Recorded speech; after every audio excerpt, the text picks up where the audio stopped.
Atenção, radialistas de todo o Brasil. É hora de noticiar os fatos que ajudam a construir um novo país. Direto dos estúdios da Empresa Brasil de Comunicação, em Brasília, vem aí a Voz do Brasil.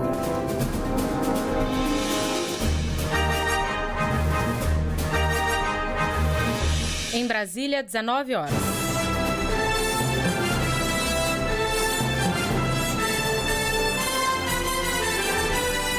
Está no ar a Voz do Brasil. As notícias do governo federal que movimentaram o país no dia de hoje. Olá, boa noite. Boa noite para você que nos acompanha em todo o país. Segunda-feira, 28 de julho de 2025. Vamos ao destaque do dia. Brasil fora do mapa da fome. Relatório das Nações Unidas aponta que menos de 2,5% da população brasileira está em risco de subnutrição. Com isso, o Brasil deixa de fazer parte do mapa da fome após 3 anos. O presidente Lula diz que o resultado veio a partir de ações do governo e que todos devem se empenhar para combater a pobreza. Para que a gente acabe com a fome e com a pobreza, é preciso colocar o povo pobre no orçamento do país, no orçamento do estado e do município.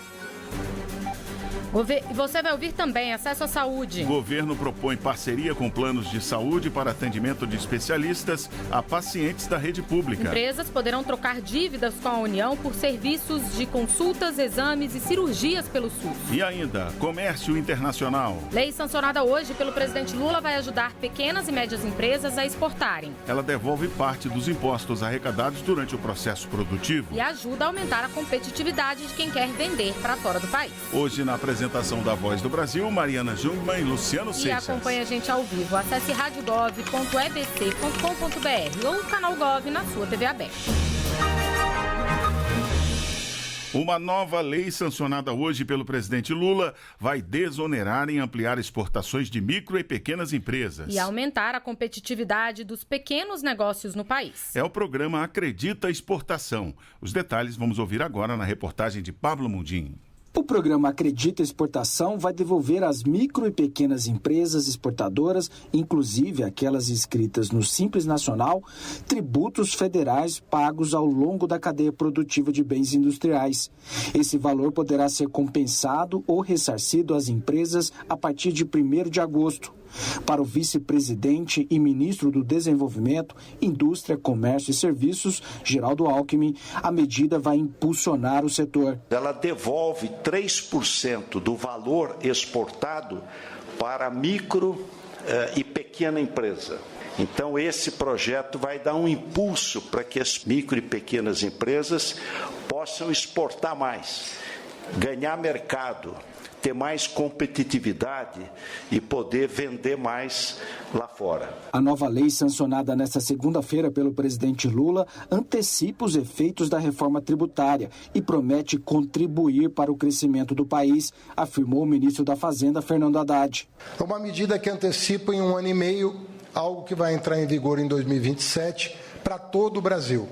Investimentos e exportações 100% desoneradas de tributos, para o Brasil continuar crescendo, para que nós já possamos colher os frutos dessa grande reforma. A medida é válida até 2027, quando entra em vigor a nova contribuição social sobre bens e serviços prevista na reforma tributária. Em 2024, quase 12 mil micro e pequenas empresas venderam para fora do país cerca de 2 bilhões e 600 milhões de dólares. Mas o segmento ainda tem uma participação pequena nas exportações, como detalhou o ministro Márcio França, do empreendedorismo, da microempresa e da empresa de pequeno porte. Hoje são 17 milhões de mês, um pouco mais. Só de janeiro a maio nós abrimos 2 milhões de mês no Brasil e mais 7 milhões e meio de simples. Somando isso tudo, dá 99% dos CNPJs do Brasil. 99%. Só que esses 99% exportam 1%.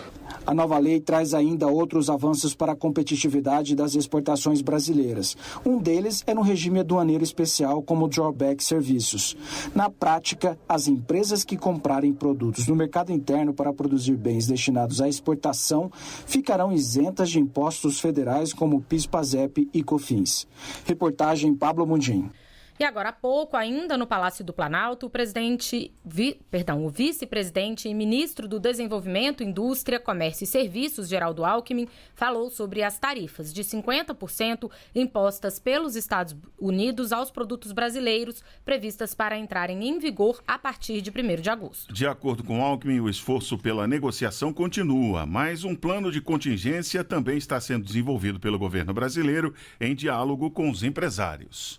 Então, o plano de contingência é um plano que está sendo elaborado, bastante completo, bem feito, mas todo o empenho agora nessa semana é para a gente buscar resolver o problema. Nós não estamos permanentemente no diálogo e quero dizer a vocês que nós estamos dialogando neste momento pelos canais institucionais e com a reserva.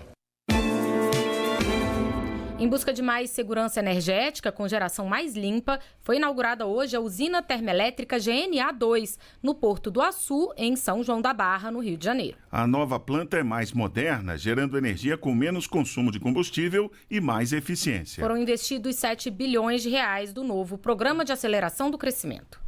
A usina termoelétrica GNA 2, inaugurada no Porto do Açu, no Rio de Janeiro, faz parte do Programa de Aceleração do Crescimento, o novo PAC, e vai atender 8 milhões de residências. Foram 7 bilhões de reais em investimentos, com quase 4 bilhões de reais financiados pelo Banco Nacional de Desenvolvimento Econômico e Social, o BNDES. 10 mil empregos diretos foram gerados. Sara Ramos está entre os novos funcionários.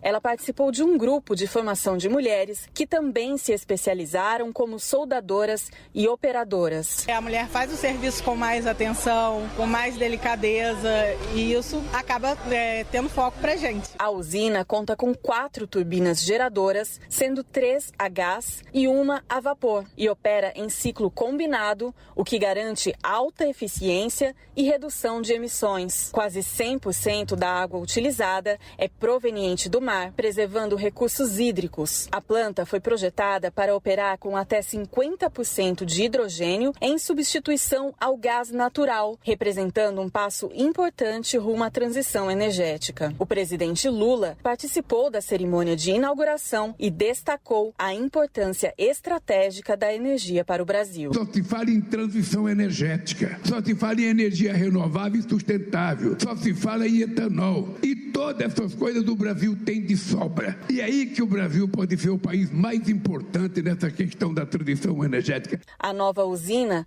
compõe um complexo energético que soma 12 bilhões de reais em investimentos e 3 gigawatts de capacidade instalada. É o maior parque de geração a gás natural da América Latina. O ministro de Minas e Energia, Alexandre Silveira, falou sobre o potencial da nova termoelétrica. Sozinha, ela atende a demanda dos estados do Rio de Janeiro, Minas Gerais e Espírito Santo.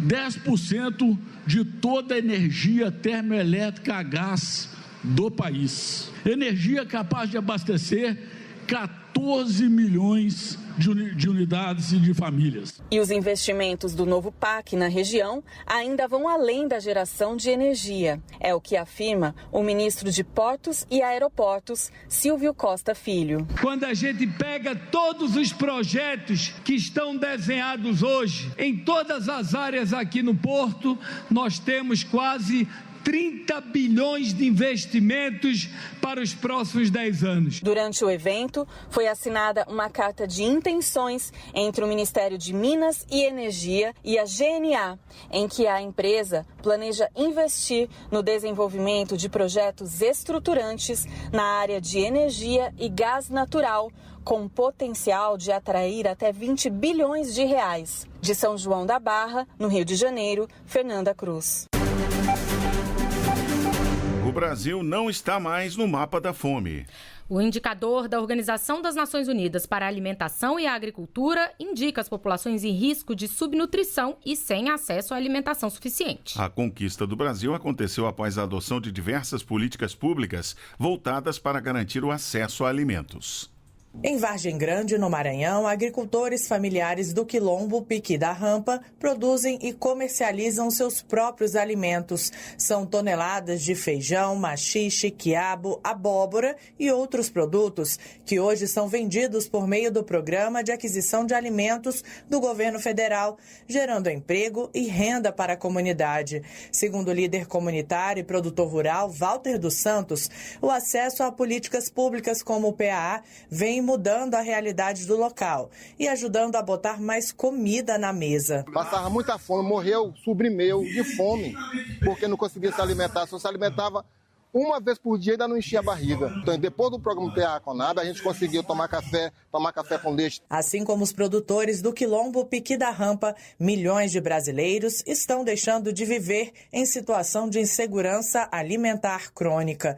Segundo o relatório da Organização das Nações Unidas para Alimentação e Agricultura, a FAO, divulgado nesta segunda-feira em Addis Abeba, na Etiópia, menos de 2,5% da população brasileira está em risco de subnutrição. Com isso, o Brasil deixa de fazer parte do mapa da fome após 3 anos. Uma conquista histórica, como destaca o ministro do Desenvolvimento e Assistência Social, Família e Combate à Fome, Wellington Dias. Todos os estados celebraram o Plano Brasil Sem Fome e também o plano para a superação da pobreza. E deu resultados. Nós integramos essa missão de tirar a pessoa da fome com um conjunto de medidas para a superação da pobreza. Em 2014, o Brasil também havia deixado o mapa da fome, mas retornou em 2019. Em conversa online com o diretor-geral da FAO, o presidente Lula afirmou que o combate à fome e à pobreza deve ser uma preocupação de todos os líderes mundiais. Para que a gente acabe com a fome e com a pobreza, é preciso colocar o povo pobre no orçamento do país, no orçamento do estado e do município. O dia que os governantes fizerem isso, a gente vai resolver esse problema crônico da humanidade. Segundo o governo, em 2 anos, o Brasil teve reduções históricas da insegurança alimentar grave e da pobreza. Só em 2023, mais de 24 milhões de pessoas voltaram a fazer 3 refeições diárias. Esse número equivale a mais de 60 mil pessoas por dia, ou seja, um Maracanã lotado por dia, saindo da insegurança alimentar grave. De acordo com o ministro da Fazenda, Fernando Haddad, a meta para 2026 é melhorar ainda mais este índice. O ano que vem vai ser ainda melhor esse indicador. Nós vamos realmente perseguir a meta de chegar ao final de 2026 com cada família bem alimentada, com cada família, quem sabe, empregada, já que nós estamos no menor patamar da série histórica de desemprego. O mapa da fome é elaborado pela Agência Especializada da ONU para Agricultura e Alimentação e aponta os países em que a população não tem acesso à alimentação ou tem acesso inadequado ou insuficiente aos níveis considerados fundamentais para uma vida saudável. Reportagem Gabriela Noronha.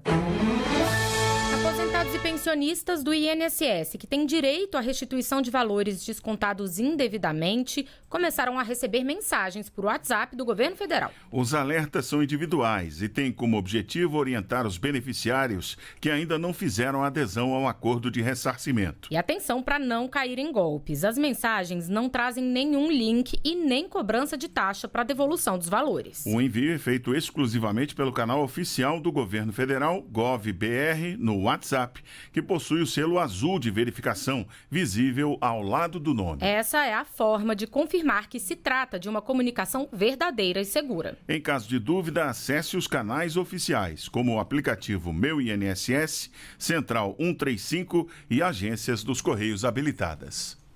Aposentados e pensionistas do INSS que tiveram descontos indevidos já começaram a receber o reembolso.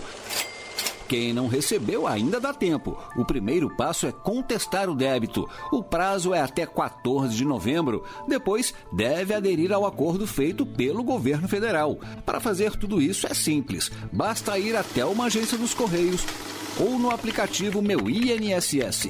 Rádio Gov, tudo o que você precisa saber. Pacientes do Sistema Único de Saúde poderão ser atendidos por especialistas que atendem por planos de saúde. Uma portaria assinada hoje pelo Ministério da Saúde e pela Advocacia Geral da União vai permitir a dívida de planos de saúde com o SUS, que a dívida, seja convertida por atendimentos, exames e cirurgias.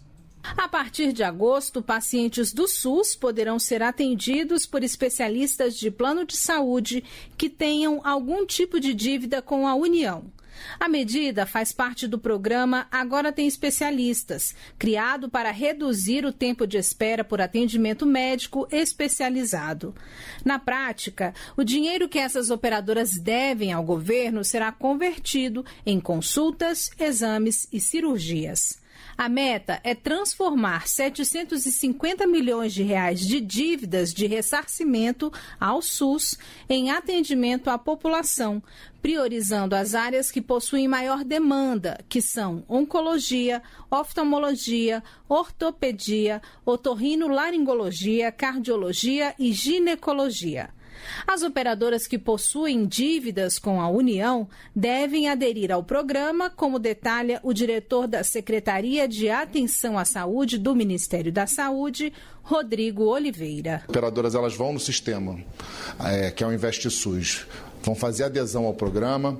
Nesse movimento elas fazem a apresentação da oferta, então elas dizem, quero atender em tal local com essa oferta, e diz lá, X cirurgias de qual tipo e também a oferta ambulatorial. O Ministério da Saúde analisa essa oferta, vê se faz sentido e apresenta a estados e municípios que, uma vez dando ok, a gente começa a organizar. O ministro da Saúde, Alexandre Padilha, explicou como esse atendimento vai chegar ao paciente do Sistema Único de Saúde. As pessoas foram lá na unidade básica de saúde e a unidade básica de saúde coloca ela para aguardar um atendimento especializado, uma consulta, um exame especializado ou uma cirurgia. Então elas deixaram lá o contato dela com a unidade básica de saúde, elas entram na chamada regulação. Quem vai chamar a pessoa para consulta, para cirurgia ou para o exame? Esse contato da regulação. Então a pessoa não precisa procurar nada. Então essa pessoa vai ser chamada pela Secretaria Municipal de Saúde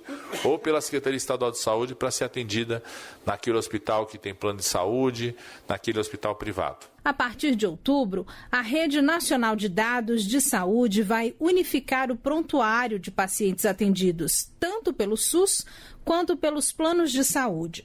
A integração desses dados vai melhorar o atendimento médico, a definição de tratamentos e os investimentos para a área. Reportagem Graziele Bezerra. Novas unidades básicas de saúde, ambulâncias, remédios, além do atendimento especializado. Para isso, está previsto um investimento de 6 bilhões de reais pelo PAC Seleções. Os recursos serão destinados a projetos apresentados por estados e municípios ao governo federal. A medida deve beneficiar cerca de 18 milhões de pessoas. Ao todo, serão destinados 6 bilhões de reais para a ampliação da saúde pública por meio do PAC Seleções Saúde.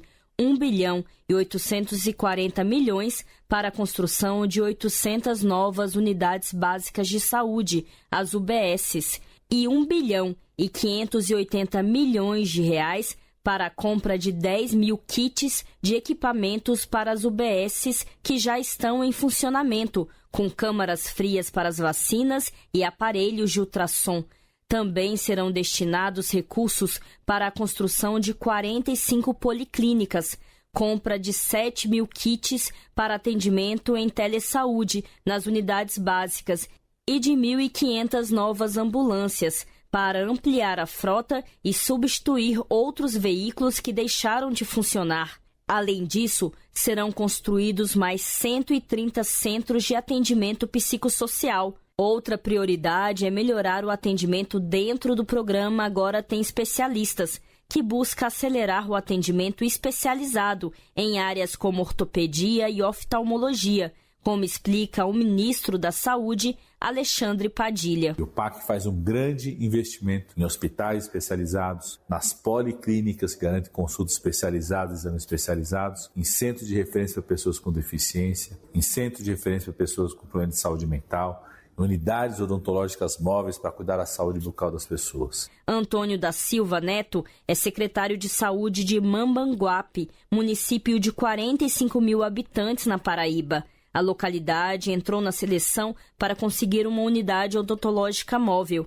Antônio destaca como o equipamento deve ajudar a comunidade. Ela vai consolidar, né, um trabalho que nós temos na zona rural, né, nas regiões mais distantes e também nas regiões periféricas de nossa cidade, para diminuir as barreiras geográficas que influenciam no acesso do usuário. Vai ajudar muito para diminuir a vulnerabilidade que existe naquela região. Segundo a Casa Civil, o principal objetivo do PAC Seleções Saúde é ampliar o acesso à saúde pública e melhorar a qualidade desses serviços. É o que destaca o secretário especial do novo PAC da Casa Civil, Maurício Muniz. O Brasil é um país que tem um sistema, né, a universalização do sistema de saúde, possibilita a gente aí a dar um atendimento para toda a população, mas ele precisava ser reconstruído, né? Então o governo está reconstruindo e ampliando esse sistema. As melhorias previstas na segunda edição do PAC Seleções Saúde devem alcançar 95% dos municípios brasileiros. Mais de 11 mil propostas foram selecionadas. O principal critério de seleção foi beneficiar os locais mais vulneráveis,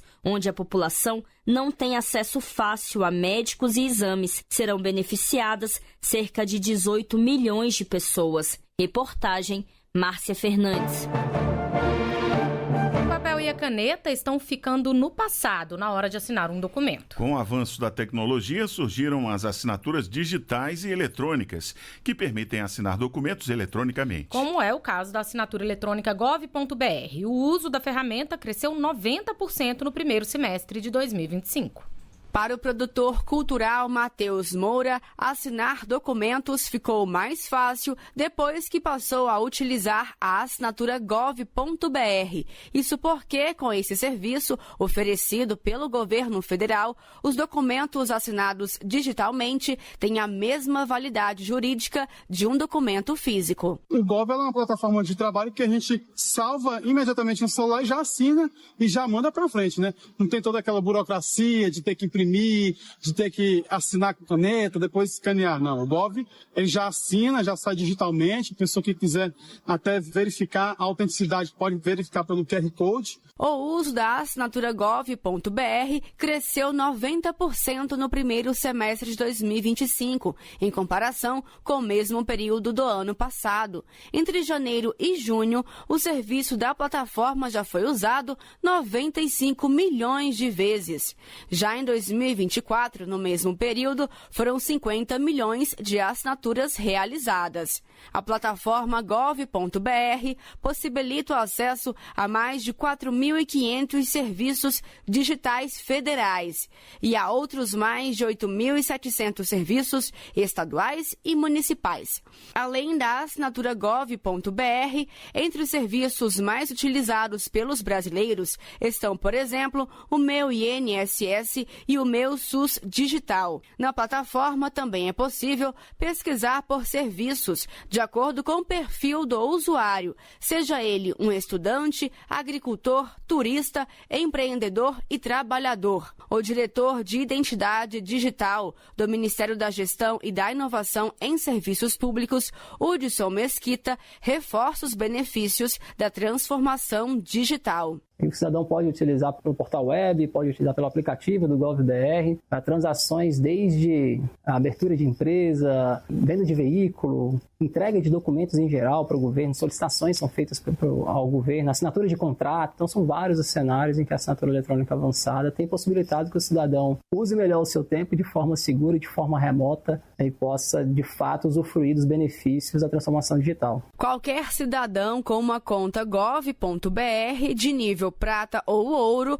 pode utilizar o serviço. Basta acessar, fazer o login na sua conta gov.br usando o seu CPF e senha pelo aplicativo ou site e pesquise por assinatura de documento e siga as instruções para anexar o documento e assinar. Reportagem Thaísa Vitória. Estudantes que estão em dívida com o FIES, o Fundo de Financiamento Estudantil, vão poder renegociar os débitos a partir de novembro. A renegociação vale para quem está inadimplente há mais de 90 dias contados até o dia 31 de julho de 2025 e também com contrato formalizado a partir de 2018. Os beneficiários poderão solicitar a renegociação diretamente junto ao agente financeiro do contrato. A nova regra prevê o parcelamento do saldo devedor em até 180 parcelas mensais, com valor mínimo de R$ 200 por parcela. E ainda garante desconto de 100% em encargos, como juros e multas por atraso. E essas foram as notícias do governo federal. Uma realização da Secretaria de Comunicação Social da Presidência da República. Com produção da empresa Brasil de Comunicação. Fique agora com as notícias do Poder Judiciário e do Congresso Nacional. Boa noite. Boa noite para você e até amanhã.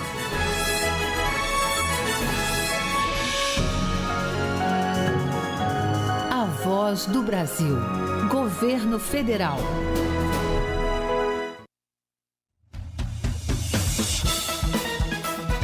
Você vai ouvir agora notícias do Poder Judiciário.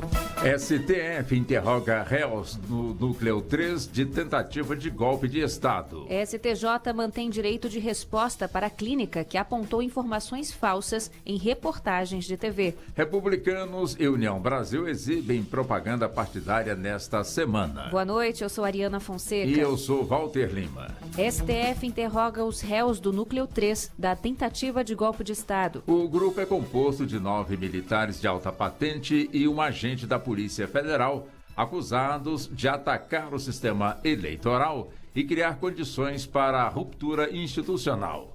Neto Costa. Eles respondem por tentativa de abolição violenta do Estado Democrático de Direito, tentativa de golpe de Estado, organização criminosa armada, dano qualificado por violência e grave ameaça contra o patrimônio da União, além de deterioração de bem tombado. Os interrogatórios são realizados pelo juiz auxiliar Rafael Henrique, do gabinete do ministro Alexandre de Moraes. Participam também os membros auxiliares da PGR, a Procuradora da República no MPF do Pará, Lígia Teobaldo, e o promotor de Justiça do MP de Pernambuco, Daniel Mesquita. Clínica terá direito de resposta contra a Rede Globo, que foi acusada de divulgar 2 reportagens com informações inverídicas sobre a empresa. A conclusão é do STJ, Fátima Uchoa. Após o Tribunal de Justiça do Rio de Janeiro reformar a sentença e determinar a publicação da resposta da clínica, a Globo buscou o STJ pedindo a divulgação por texto a ser exibido ou lido na programação. Só que a terceira turma negou provimento ao recurso especial. Segundo o relator ministro Ricardo Vilas Boas Cueva, os direitos constitucionais de liberdade de expressão e de imprensa não podem ser usados como pretexto para disseminar informações falsas, e o direito de resposta é justificado pela desigualdade entre ofendido e ofensor, sendo como fator limitante da liberdade de imprensa. Republicanos e União Brasil exibem propaganda partidária nesta semana. Emissoras de rádio e televisão transmitem os programas em horário nobre. Fábio Ruas.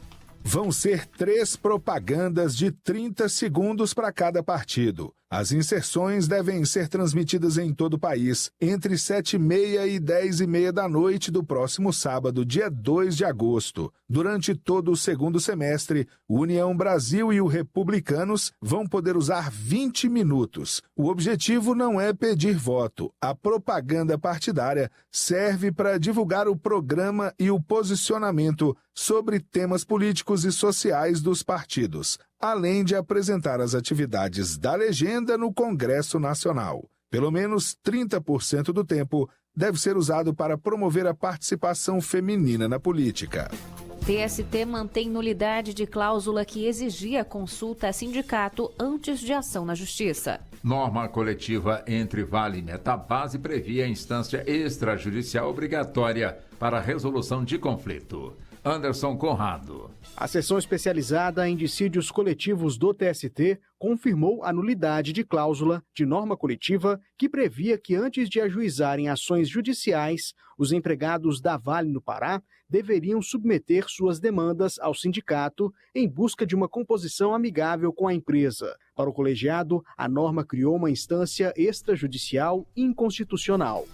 Justiça Federal no Amapá suspende norma do Conselho Federal de Medicina que restringia atendimento médico a pessoas trans. A ação foi iniciada pelo MPF. Vanessa Pereira. A norma suspensa é a resolução número 2427 de 2025, elaborada exclusivamente pelo CFM, sem ouvir especialistas e médicos no assunto, algo que vai contra o entendimento do próprio Conselho. A norma estabelece a criação de um cadastro de pacientes trans, o que é considerado incompatível com o direito à privacidade, intimidade e dignidade humana, além de vedar o uso de bloqueadores hormonais para crianças e adolescentes. Para o MPF, a resolução é um retrocesso social e jurídico e contraria também tratados internacionais e o princípio constitucional da proteção integral à criança e ao adolescente.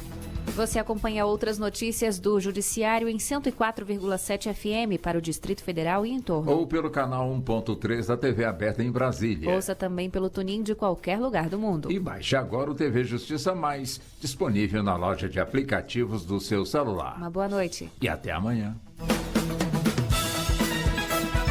Notícias do Poder Judiciário, uma produção da Rádio Justiça, Supremo Tribunal Federal.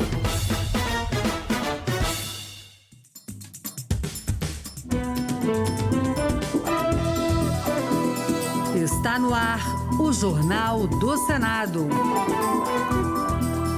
Eu sou Paula Groba e estes são os destaques de hoje do Jornal do Senado, que começa agora. Tarifaço. Comitiva do Senado atua para conter crise comercial entre Brasil e Estados Unidos. Já está em vigor nova lei que amplia acesso a crédito consignado para trabalhadores do setor privado. Senadora defende diálogo no Senado e destaca a justiça fiscal como prioridade no segundo semestre. Boa noite. A comitiva de senadores que está em Washington desde o fim de semana para tentar adiar a aplicação da tarifa de 50% sobre todos os produtos importados do Brasil iniciou oficialmente os trabalhos nesta segunda-feira. O senador Nelsinho Trade, que lidera a comitiva, afirmou que o principal objetivo do grupo é aliviar as tensões entre Brasil e Estados Unidos no campo parlamentar, abrindo caminho para que o governo federal conduza as negociações. Repórter César Mendes. Um café da manhã de trabalho na residência da embaixadora do Brasil nos Estados Unidos, Maria Luísa Viotti, deu início na manhã desta segunda-feira à agenda institucional da comitiva de senadores que viajou a Washington no final de semana para tentar fortalecer o diálogo bilateral diante do anúncio por parte do governo Trump da tarifa de 50% para os produtos brasileiros vendidos nos Estados Unidos a ser aplicada a partir de 1º de agosto.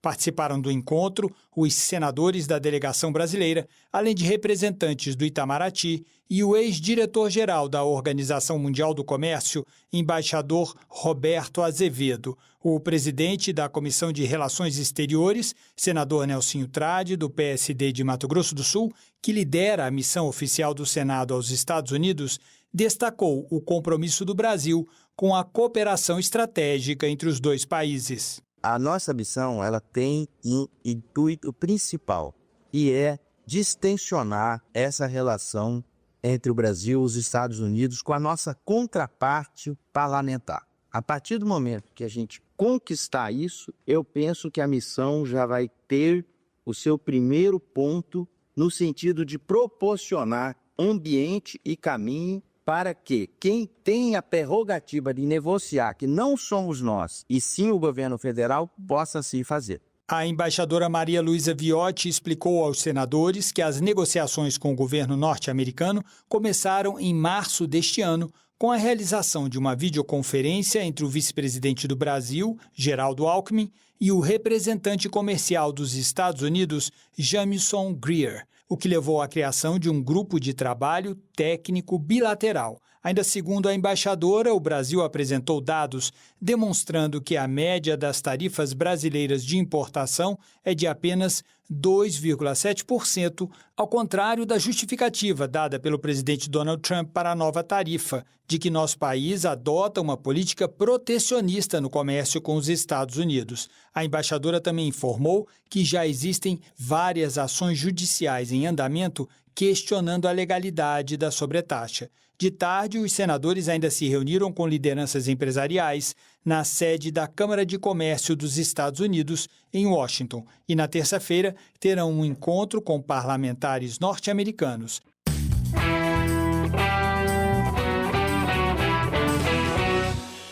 O primeiro semestre de 2025 terminou com avanços na legislação voltada à saúde dos brasileiros. Novas leis fortalecem o Sistema Único de Saúde, ampliam a prevenção e o tratamento de doenças e reconhecem a fibromialgia como uma deficiência, medidas que impactam a vida de milhões de pessoas. Os detalhes com Maria Beatriz Giusti. Até agora, o ano de 2025 trouxe novos avanços para o Sistema Único de Saúde e novas políticas públicas de prevenção e tratamento de doenças. Dentre os projetos aprovados, 7 deles já foram transformados em leis, como a que garante a participação de um representante da sociedade civil na comissão que decide quais novos medicamentos e tratamentos serão oferecidos no SUS. Outra proposta que recebeu atenção e foi transformada em lei reconhece a fibromialgia como uma deficiência. A doença é caracterizada por dores nas articulações e nos músculos, além de tontura, fadiga, depressão e ansiedade.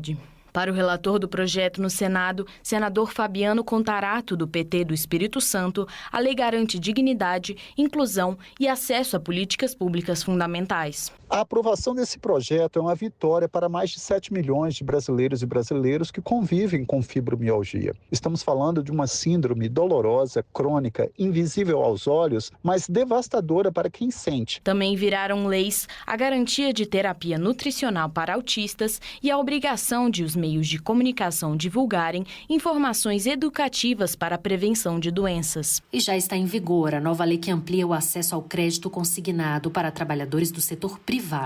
A norma formaliza a plataforma digital Crédito do Trabalhador e permite que categorias como motoristas de aplicativo e empregados domésticos também possam contratar esse tipo de empréstimo.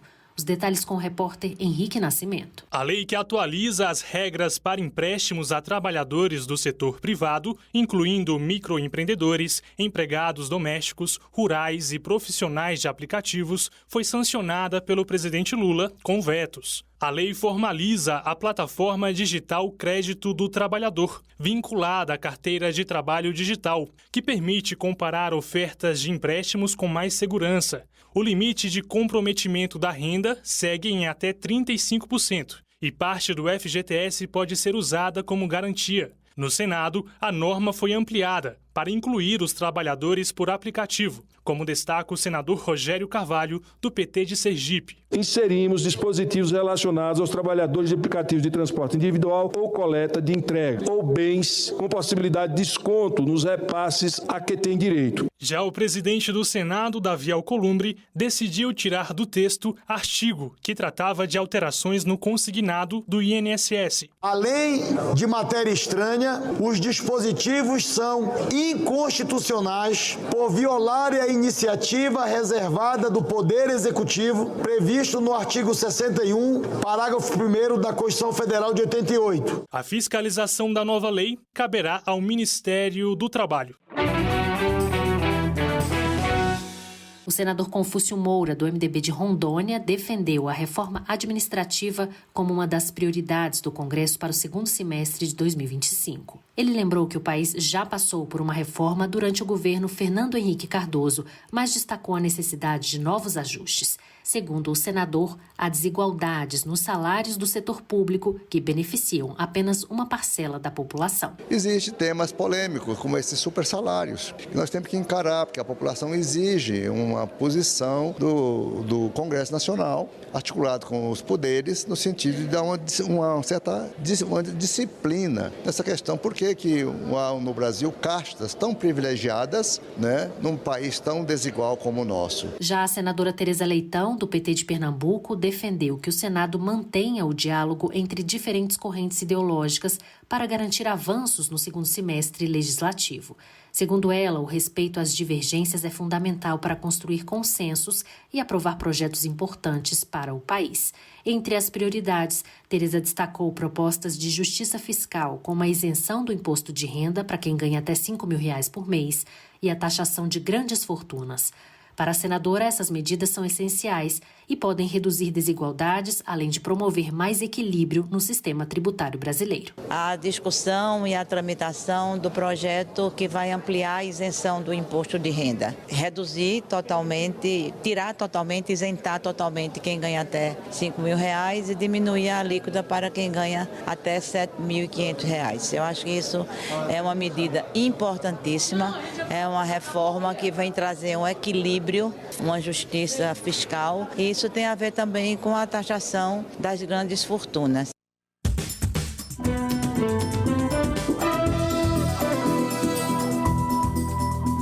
Com trabalhos técnicos de Eliseu Caires, o Jornal do Senado fica por aqui. Acompanhe agora as notícias da Câmara dos Deputados. Boa noite e até amanhã.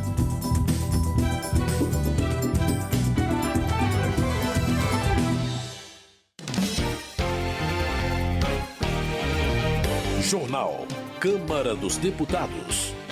Projeto de lei concede auxílio para quem cuida de pessoas com deficiência. Deputados definem sistema de compras expressas na administração pública. Câmara proíbe sigilo sobre gastos públicos usados no combate a pandemias.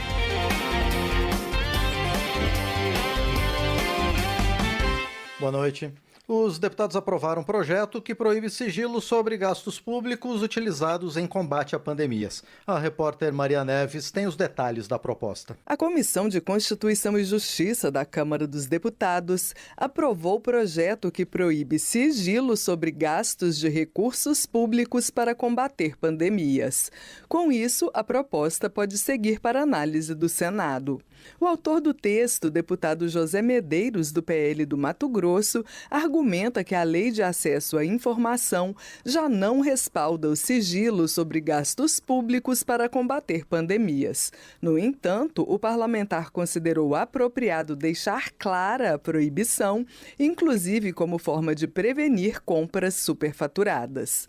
Relator da proposta na Comissão de Constituição e Justiça, o deputado Diego Garcia, do Republicanos do Paraná, acrescenta que, em algumas circunstâncias, a Lei de Acesso à Informação permite restrição de acesso a dados do governo, inclusive sobre o uso de recursos públicos. Segundo o parlamentar, isso pode ocorrer, por exemplo, quando a divulgação implicar risco à segurança ou à defesa e à soberania nacionais. O que pretende a norma em exame, portanto, é apor ao caso de gastos de recursos públicos no combate a pandemias um selo que tomam essas informações insuscetíveis de restrição de acesso. De acordo com o Portal da Transparência, o governo federal destinou diretamente mais de 11 bilhões de reais para combater a pandemia de Covid-19.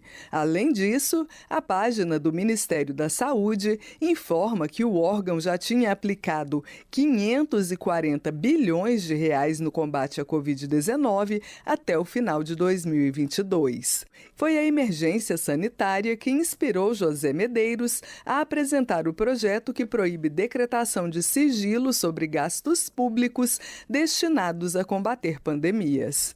Da Rádio Câmara de Brasília, Maria Neves. Previdência. Delegada Catarina, do PSD de Sergipe, celebra a aprovação da PEC 66, considerada um marco fiscal para estados e municípios. A proposta garante mais equilíbrio econômico ao permitir novo parcelamento de dívidas judiciais e previdenciárias. No entendimento de delegada Catarina, a medida não significa calote. Segundo ela, os credores seguirão recebendo, mas de forma mais responsável e sem sufocar os serviços públicos. Desenvolvimento Regional. Anderson Pinto, do MDB do Pará, chama a atenção para as desigualdades regionais e cobra mais justiça na distribuição de recursos.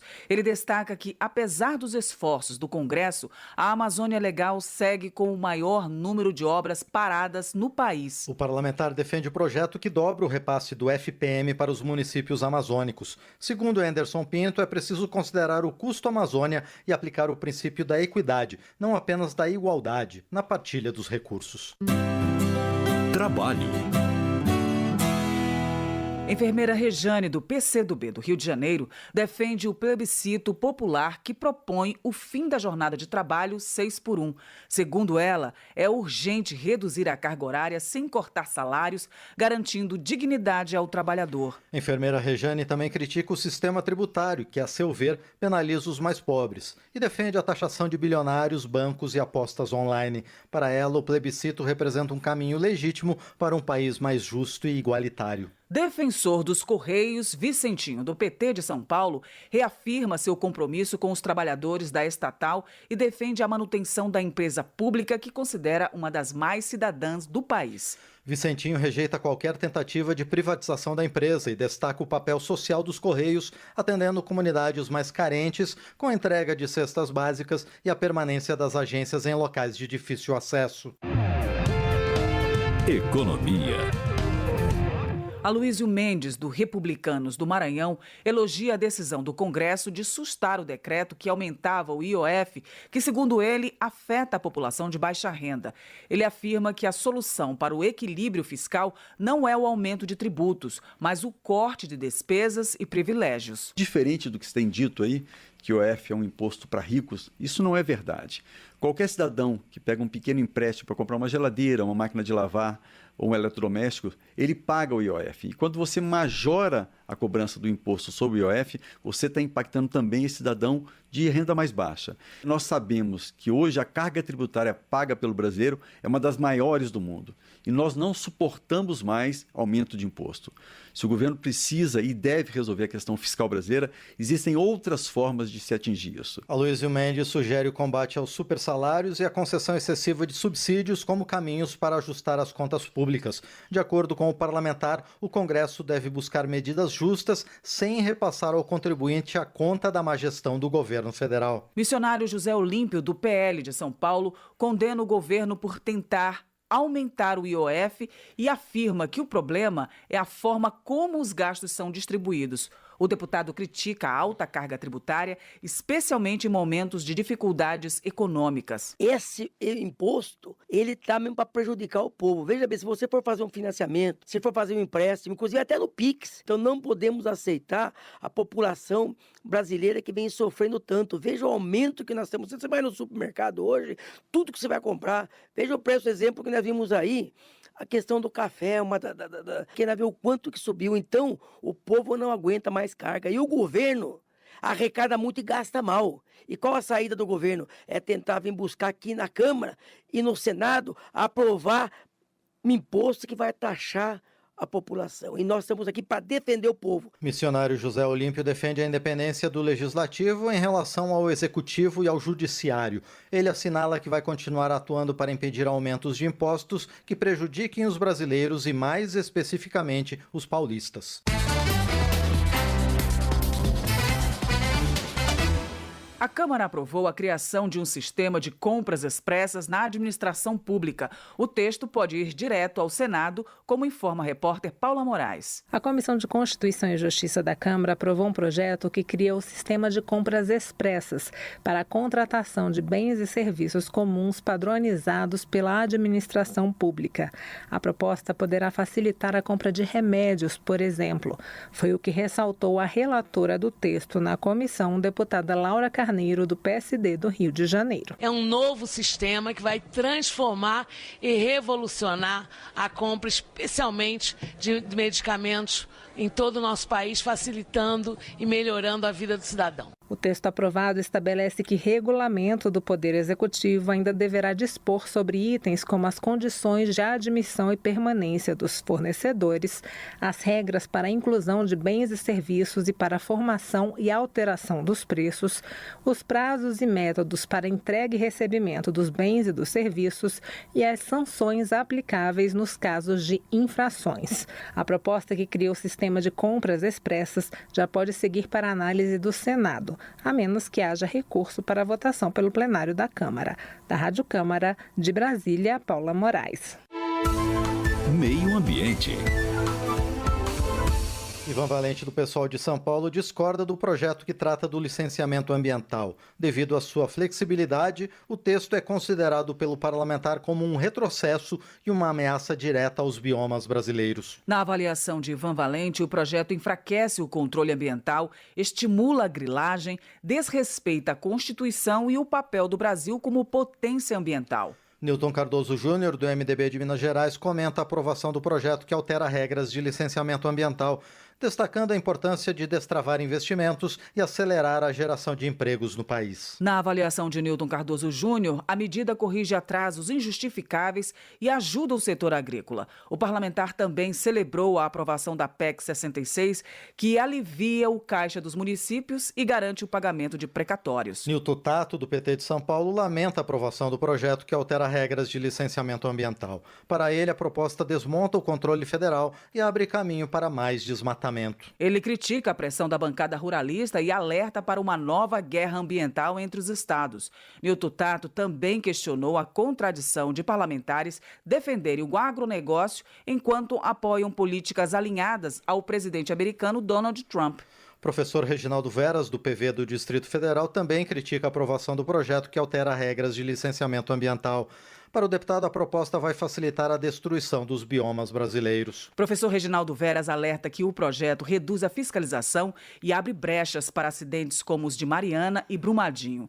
Ele destaca ainda que é possível crescer sem prejudicar o meio ambiente com regras rígidas e fiscalização forte.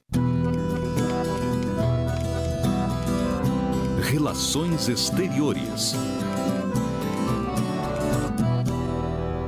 Evair Vieira de Mello, do PP do Espírito Santo, discorda da condução diplomática do governo frente à crise com os Estados Unidos, após a imposição de tarifa de 50% sobre produtos brasileiros.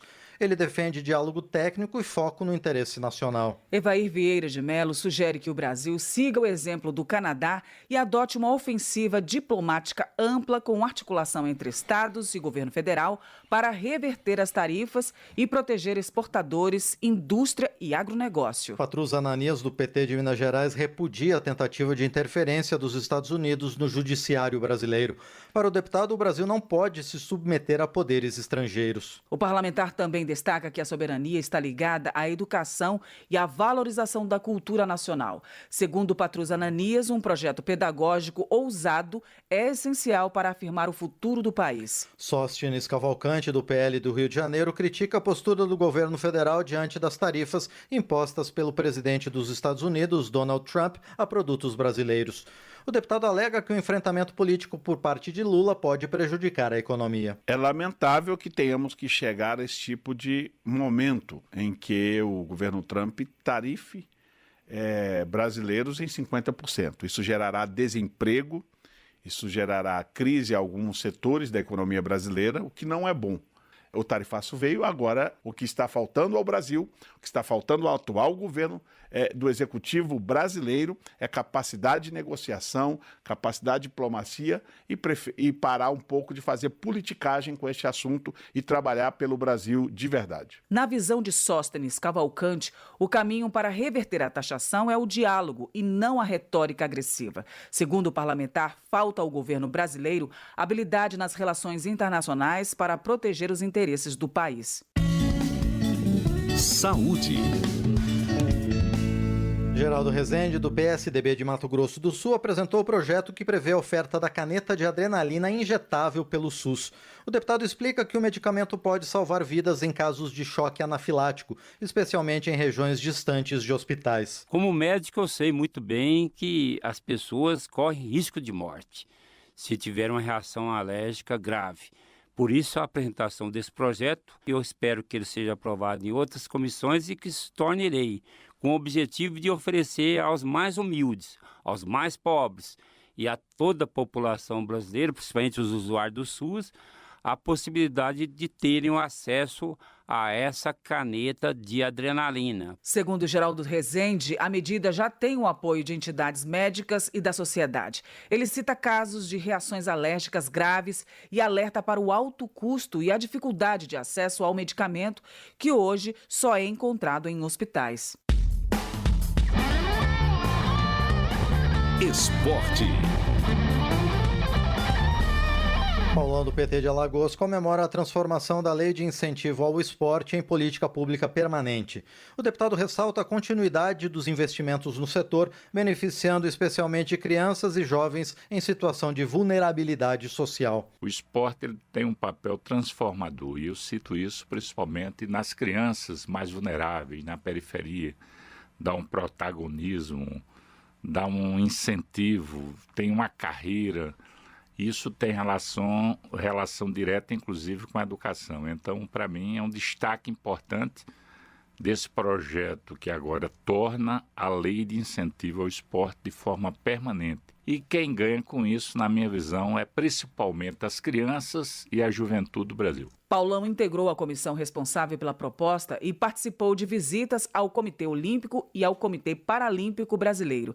Ele destaca a atuação de diversos esportistas como exemplo do potencial do esporte para gerar inclusão e liderança.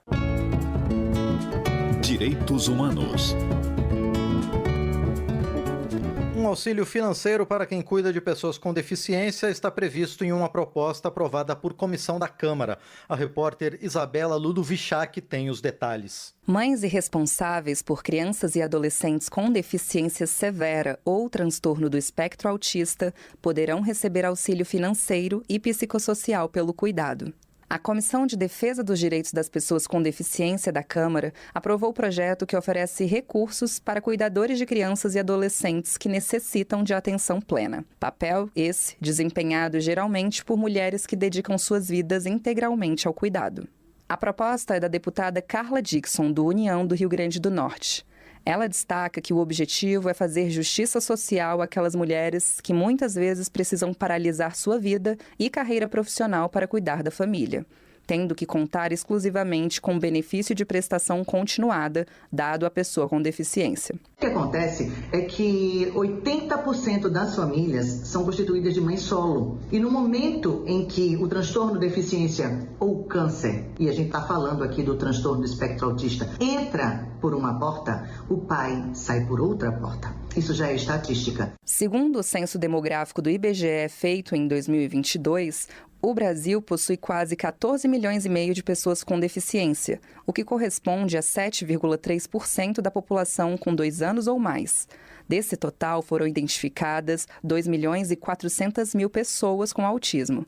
Os dados foram divulgados pelo Ministério dos Direitos Humanos. Além do apoio financeiro, o projeto contempla apoio psicológico para essas mães pelo Sistema Único de Saúde, com garantia de atendimento prioritário, e também a criação de espaços para as famílias atípicas. Consultas psicológicas, terapias que envolvam lazer, capacitação para o trabalho, capacitação essa que seja de modo EAD, porque elas não podem, na maioria das vezes, se ausentar de casa ou sair de perto dos seus filhos. A análise do benefício financeiro e psicossocial destinado aos responsáveis pelas crianças e adolescentes será realizada por equipe multidisciplinar, composta por assistente social e profissionais de saúde. O valor do auxílio será definido conforme a gravidade da condição e o grau de vulnerabilidade social da família, podendo variar entre meio salário mínimo, nos casos de deficiência moderada, e um salário mínimo, nos casos de deficiência severa, com necessidade de cuidados constantes e ausência de apoio familiar ou comunitário.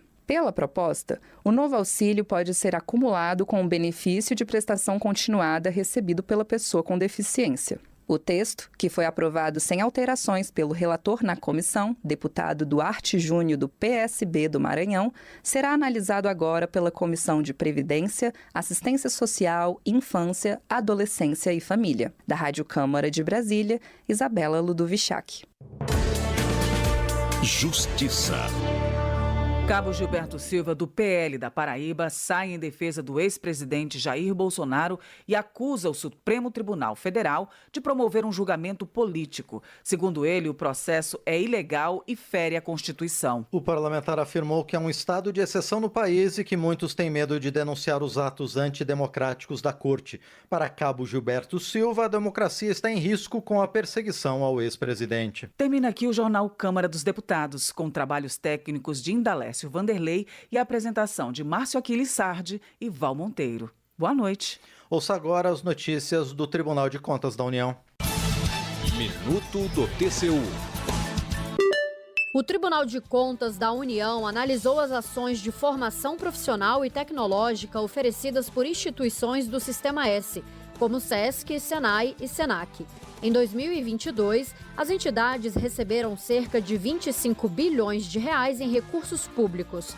A auditoria identificou falhas no planejamento, na escolha dos cursos e na forma de avaliação dos resultados. Na sessão plenária do dia 23 de julho, o ministro relator do processo no TCU, Haroldo Cedras, destacou uma das medidas que podem contribuir para melhorar a atuação do sistema. A revisão da sistemática de monitoramento e avaliação instituída no Plano SENAC Brasil 2024-2027, a fim de que passe a estabelecer a emissão periódica de relatórios e pareceres de monitoramento. O tribunal fez outras recomendações à gestão do sistema. Saiba mais em tcu.gov.br. TCU, fiscalização a serviço da sociedade.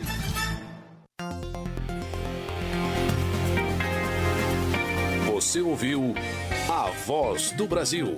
Boa noite.